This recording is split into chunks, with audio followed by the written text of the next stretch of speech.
Class میں ایک نئے معاون داخل ہوتے ہیں۔ اپنے تعارف کے بعد بچوں کا ٹیسٹ لینے کے لیے ایک سوال کرتے ہیں اور اشارہ اس بچے کی طرف کرتے ہیں جو کلاس کا سب سے نالائق بچہ ہوتا ہے۔ استاد کا اشارہ دیکھ کر کلاس کے دوسرے بچے ہنسنے لگتے ہیں کہ استاد نے جواب دینے کے لیے اٹھایا بھی تو کس بچے کو، لیکن استاد تو پھر استاد ہوتا ہے۔ ان کو سمجھ آ گئی کہ یہ کلاس کا سب سے نالائق بچہ ہوگا، اسی لیے سب بچے ہنس رہے ہیں۔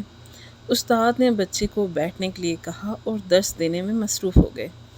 چھٹی کے وقت استاد نے اس نالائق بچے کو اپنے پاس بلا لیا اور جب سب بچے چلے گئے تو استاد نے اس بچے کو ایک سوال دیا اور اس کا جواب بھی لکھ کر دیا اور کہا کہ اس کو یاد کر لو، اور کل جب میں کلاس میں سوال کروں گا تو یہ جواب تم نے مجھے کلاس میں دینا ہے۔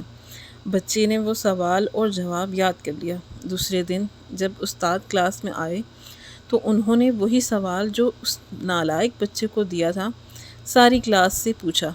سوال تھوڑا مشکل تھا تو سب بچے خاموش ہو گئے، لیکن وہی نالائق بچہ جس کو استاد نے سوال یاد کرنے کو کہا تھا، اس نے اپنا ہاتھ بلند کیا کہ میں اس کا جواب دیتا ہوں۔ سب بچے جو کل ہنس رہے تھے حیرانگی سے اس کی طرف دیکھنے لگے۔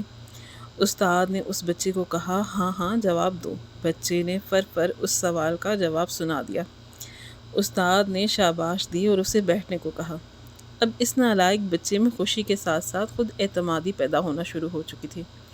استاد روزانہ اس بچے کے ساتھ یہی عمل دہراتے تھے، اور پھر آخر وہ دن بھی آیا جب وہ نالائق بچہ اپنی کلاس کا سب سے لائق اور پر اعتماد بچہ بن گیا۔